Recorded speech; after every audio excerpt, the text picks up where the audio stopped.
injeções? Doeu, mãezinha. É pro meu filho melhorar, tá bom? Ô, mãe, vamos, mamãe. Meu filho vai se sentir melhor no instante, tá?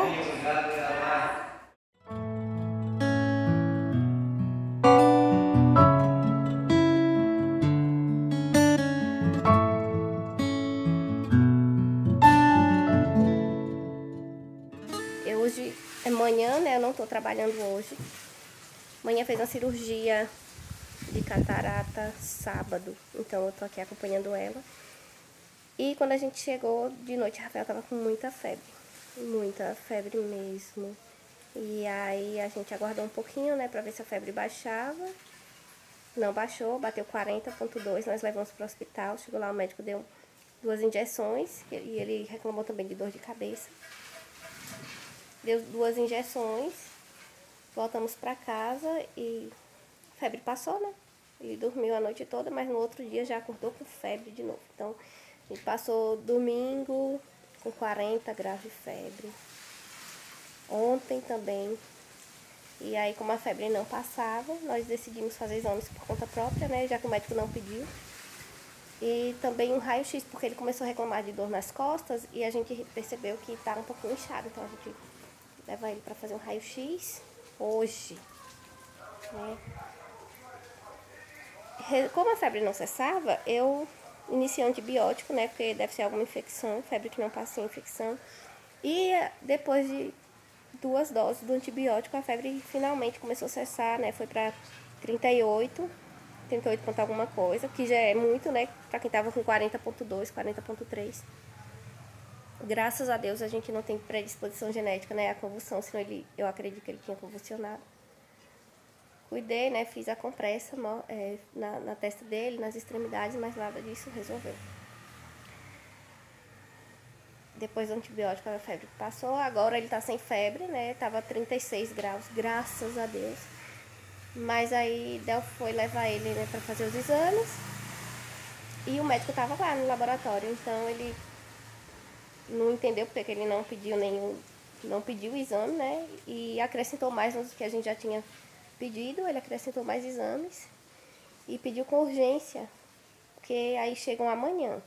Pediu para não fazer por enquanto o raio-x, esperar o resultado desses exames. E é isso, ele tá sem se alimentar, ele tá muito desidratado porque ele tava tendo episódios de vômito, né? Então ele tá com medo de comer. E disse também que não tava sentindo fome. Então, o bichinho tá bem magrinho, ele já perdeu uns 3, 4 quilos de sábado pra cá, hoje já é terça. Aí, né, nesse período eu fiquei sem fazer nada porque não adianta, eu não consigo sair do lado deles quando qualquer um deles adoece. Então eu fico ali pra eles, por ele, qualquer coisinha, estou do lado. Então a casa tá daquele jeito que eu mostrei aí no início do vídeo. E eu tenho vergonha não, poxa, entre casa e cuidar do meu filho, eu vou ficar com o meu filho, né, claro. Mas agora ele já está bem, ele já conseguiu tomar suco, já tomou um pouco de Nescau e tá sem febre. Aí eu vou mostrar ele e manhã, né, a vocês. A Aurora tá dormindo e minha casa tá numa zona, então eu vou tentar fazer alguma coisa agora que ele tá melhorzinho, tá bom, gente? Aqui está a veinha operada. E aí, como é que foi a cirurgia? Foi tranquila, né? Graças a Deus. Toda sexy aí com seu óculos sexista. Alonzinho tá aqui. Ê, mamãe. Tá bem melhor, né? Graças a Deus. Tá sem febre. Tá sem febre alguma. Mas só melhorou depois do antibiótico. Então, realmente é alguma infecção. Tá aqui a velhinha usando colírio de 4 em 4 horas por enquanto. Por enquanto. E eu remédio. Rafinha tá tomando antibiótico, tá ali. Remédio ruim vai ter gosto de bosta. É ruim, é? Mas ficar doente é pior, né? Que remédio é? Ele tá tomando amoxicilina. Aí aqui minha casa está toda bagunçada. Olha só. Meu quarto tá bagunçado. O quarto de manhã é o único que tá arrumadinho. Aí, gente, a gente tem essas partezinhas aqui, ó, que eu quero passar massa corrida, mas eu tenho que aguardar ainda ali, ó, os óleos de manhã ficarem bons.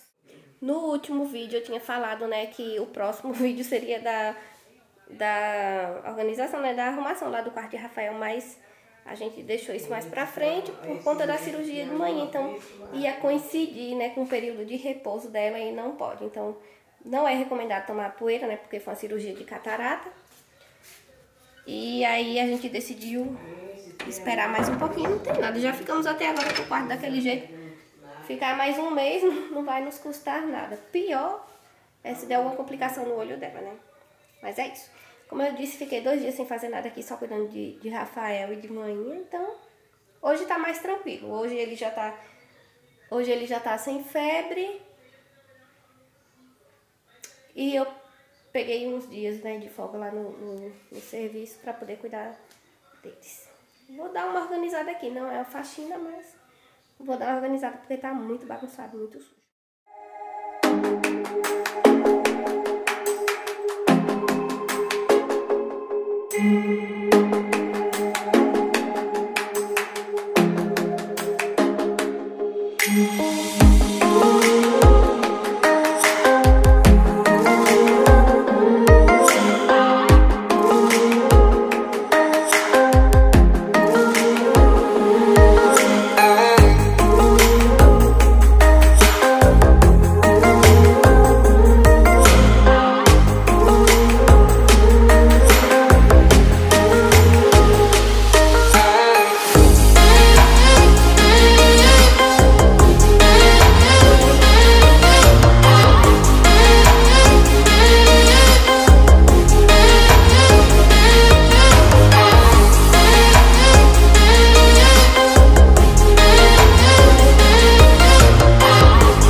Atender minha irmã e atender dela também. Então eu uso o celular pra isso, pra tudo. Preciso usar o celular e parar um pouquinho a gravação. Mas agora eu vou fazer aqui um maxixe pro almoço, que já são quase 11h30. E aí, como o maxixe é uma coisa que é rápida, eu vou preparar. Tá bom, mamãe? Tá bom. Oi? É a Aurora, gente.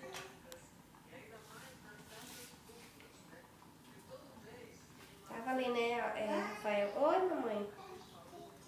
Acabou, mamãe. Rafael ficou... Rafael almoçou sábado, normal. E aí a gente chegou às 6h30. E pronto.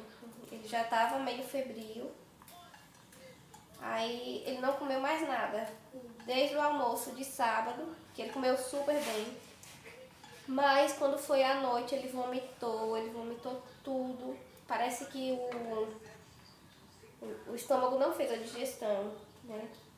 Então ele tá desde de sábado à noite sem comer nada. E quando tentou comer, vomitava, e eu acho que isso deixou ele um pouquinho de medo, né, criança. Então ele tava evitando ao máximo comer. Tava só bebendo água e pouca água. Aí eu tava fazendo suquinho, essas coisas, né? Sem contar que a criança com febre já não tem apetite. E ele ainda com medo de comer e passar mal, aí é que ele não come mesmo. Mas hoje ele já tomou todinho, já chupou melancia e tá tudo bem. O máximo que ele estava fazendo com relação a se alimentar era um pouquinho só de feijão e arroz e pronto. Nem carne, que ele é apaixonado por carne, ele não estava comendo. Por aí vocês podem ver, né, como que ele estava mal. Deixa eu voltar aqui para a preparação do meu almoço. Bom, gente, outro dia por aqui. eu não terminei o vídeo, né? E Rafael pediu pra eu ficar à tarde com ele, então fiz o almoço, depois do almoço eu arrumei a cozinha e passei a tarde com ele. Mas eu vim aqui finalizar esse vídeo e conversar um pouquinho com vocês, né? O resultado dos exames dele já chegaram. E o que que aconteceu? Deu muita desidratação. Também a glicose dele tá muito baixa. Ele vivia reclamando mesmo que tava tonto. E também deu uma alteraçãozinha no rim, né?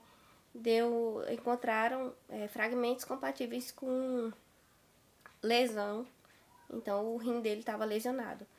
A início o médico achou que ele estava com problema no fígado e que ele estaria com hepatite, porque as costas dele estavam inchadas. Mas não, o fígado dele tá bom, né? Mas deu esse probleminha, né? Com a glicose dele, que estava muito baixa mesmo, muito baixa para a idade dele, baixíssima. Tava no limite mínimo aceitável. E a desidratação e também essa lesão no rim. Mas eu venho aqui para fazer mais ou menos um alerta, né? Você, a mãe, tio, tia, você que tem criança em casa. Uma semana atrás, Rafael estava andando de bicicleta, pediu o pai para andar de bicicleta, o pai deixou. Deu vontade de dizer para não, que ele não ia, né? Ele tinha acabado de chegar da igreja, que estava tendo escolinha lá das crianças, e ele queria andar de bicicleta. Eu não queria deixar, mas como o pai dele já tinha deixado, para não ficar aquele conflito, né? Um deixa, outro não deixa, eu fiquei quieta. Naquele dia nós estávamos todos aqui, né? Cada um no quarto, Laís no quarto dela, amanhã no dela e eu e Del aqui no nosso. E ele começa a gritar lá da rua por socorro, socorro, socorro. E nós saímos desesperados pra ir acudir ele. Quando nós chegamos, a bicicleta estava no chão, ele estava todo contorcido, se segurando para não cair, até que veio nos meus braços e se soltou, e gritando muito, por socorro, chama ambulância, socorro, chama ambulância, e a gente sem entender nada. Mas quando a gente viu a bicicleta dele, tava com o guidão, né, virado, o freio quebrado, e na barriguinha dele, aqui assim, ó, no abdômen, uma marca enorme, que na hora que ele subiu para entrar para a garagem, ele perdeu o equilíbrio, o freio da bicicleta quebrou, né, ele perdeu o equilíbrio, e nisso o guidão virou e bateu na barriga dele, e machucou muito, ele ficou branco, perdeu totalmente a cor, a boca ficou branca, eu achei que ele ia desmaiar, e eu comecei a conversar com ele, daí começou a ligar para a ambulância, né, e aí ele só dando sinal de que ia desfalecer, mas com um pouco, né, eu estimulando ele ficou bem, recobrou a consciência, assim, ele não desmaiou, mas ele ficou a ponto. Ele começou a falar assim, sabe, aquela voz lá longe. E aí ele foi se recuperando, né, o atendimento demorou. E aí ele começou a falar que estava se sentindo melhor, que não precisava mais chamar a ambulância. Então, Del cancelou a ligação antes do atendimento, antes de ser atendido. Ele ficou algumas horinhas sem se movimentar, criou uma cicatriz na barriga. Não uma cicatriz, não furou nem nada. Mas sabe quando solta a pele, que fica aquelas feridinhas, sabe? Aquelas feridinhas externas mesmo sobre a pele. Ficou assim. Ele ficou 2 dias sentindo a barriga. Só que aí, né, durante essa semana, ele pegou a bicicleta quebrada e teve mais 2 quedas. Uma ele bateu aqui, assim, com o guidão, machucou. E a outra, aparentemente, não machucou muito. Mas essa semana que nós acreditamos que estava tudo bem, o que aconteceu? Nessa batida primeira, provavelmente, como o guidão ele veio de baixo até em cima, deve ter atingido o rim dele. No que atingiu o rim dele, né, machucou, mas ele continuou, a gente não prestou atendimento, né, não levou ele no hospital nem nada. Ele continuou levando a vida normal, então ele foi pra escolinha de futebol, né, ele foi pro futebol dele, pro baba dele que ele ama. Ele continuou andando de bicicleta, né, só que ele não bebe água. Eu brigo muito, ele não é de beber água, açúcar, ele não gosta muito. E a glicose dele baixa. Então, tudo isso, né, formou um pacote para que esse rim dele ele não se recuperasse dessa batida e ele começou a ter uma infecção renal. Por isso a febre alta, por isso que a febre não cessava com nada, só com antibiótico. Mas o pré-diagnóstico, né, do médico de hepatite foi descartado. Ele ficou muito preocupado quando ele viu. E aí ele pediu que com uma semana a gente repetisse os exames. E se continuasse, né, alguma alteração, aí a gente ia levar ele para fazer um raio-x do tórax e das costas e um ultrassom do rim, né? Aí agora a febre passou, ele não deu mais febre nesses dias, ele não deu mais febre. E a gente vai aguardar um tempo para poder repetir os exames. E aí ele pediu, né, para ter todos aqueles cuidados, né, para dar muito líquido a ele, para ele se alimentar, porque ele ficou praticamente uma semana sem se alimentar, né? E para cuidar dessa glicose, porque ele estava reclamando. E todos os sintomas que ele tem foi de hipoglicemia. Então, pode ter sido o rim e pode ter sido uma queda, né, de glicose tão brusca. Ele estava reclamando muito de que ele estava tonto, ele ficava tonto com frequência. E a gente estava assim, sem entender, né, porque de onde vem essa tontura. Mas o que eu quero deixar de alerta é o seguinte, para você que tem criança em casa, é quando você tiver uma intuição por qualquer que seja, siga ela. Eu creio que se eu tivesse seguido a minha intuição e mesmo sem eles dois gostarem, eu tivesse proibido ele de andar de bicicleta, isso não teria acontecido, né? Eu acredito que ele não teria tido esse quadro tão grave de febre, né? E graças a Deus não aconteceu o pior. Ele não teve uma infecção muito forte, né? Que a gente cuidou logo. Quando eu vi que a febre não cessava, eu iniciei com antibiótico, porque provavelmente seria alguma infecção. Então, até sair os exames ia demorar, mesmo sendo tudo feito particular, ia demorar um pouco. E peraí, gente. Então, mesmo nós tendo feito todos os exames particular, ia demorar, porque alguns demoram mesmo. Mas como o próprio médico pediu urgência na hora do exame, então no outro dia chegou, no outro dia. E graças a Deus o pré-diagnóstico, né, a suspeita de hepatite não foi confirmada. Mas a lesão no rim é uma coisa que ainda preocupa, porque pode acontecer de novo, né? Pode não estar totalmente recuperado e pode acontecer mais quadros de febre. Mas é isso, gente. Respeitem a intuição de vocês, sabe? Não é à toa que a gente tem aquele sexto sentido que toda mãe tem, né? Quando a gente acha que por mínimo que seja, o não, respeitem esse não de vocês. Mesmo que o seu parceiro, mesmo que o seu filho não goste, mas não vá contra a sua intuição não, porque a intuição de mãe nunca falha. A gente sabe o que a gente passa, né, pelos filhos. E é uma coisa que eu costumo dizer sempre, quando a mãe, a gente tá doente, a gente faz tudo. Não importa, a gente tá doente. Mas quando o filho da gente tá doente, a gente não consegue fazer nada. E nesses dias que Rafael ficou com esses 40 graus de febre, eu deixei a casa pra lá, deixei louça pra lá. E quando eles puderam fazer, eles fizeram, né, na verdade. E quando não puderam, mas mesmo assim, eu fui ficar do lado do meu filho. Então, eu vim aqui deixar esse alerta a vocês, né, pra seguir a sua intuição, porque a intuição de mãe nunca falha, tá bom, gente? Então, vamos lá, cuidar dos pequenos, nossos médios, nossos grandes, né, como diz Rafael, ele diz que a Aurora é a pequena, ele é o médio e Laís é a grande. Então, vamos cuidar do que é nosso, do que Deus deu a gente, com zelo. Porque Deus deu, não foi para que a gente deixe aí de qualquer jeito. Ele deu porque sabia que a gente tinha capacidade de criar. E é isso, gente. Deus dá aos nossos filhos para que a gente faça deles, né, pessoas adultos, conscientes de si. E um dos papéis que nós, mães, deixamos para os nossos filhos é o papel de mãe e o papel de pai, o papel de responsabilidade, de cumprir com essa responsabilidade, né? Vamos seguir nossa intuição. Vamos dar mais valor à nossa intuição. E quando a gente ter vontade de dizer não, a gente diz não. Quando a gente ter vontade de falar não vai, a gente fala não vai. Mesmo que eles não gostem, que eles fiquem lá, que briguem com a gente, que fiquem sem falar, mas não vai não. Porque a intuição de mãe é certa e ela nunca falha. Bom, gente, é isso. Eu espero que vocês tenham, né, aproveitado bem esse vídeo. Muita gente me perguntou o que aconteceu com ele. Eu vou agora lá no Instagram também falar, né, desse resultado. E é isso. Espero ver vocês aqui no próximo. Tchau e fiquem todos com Deus.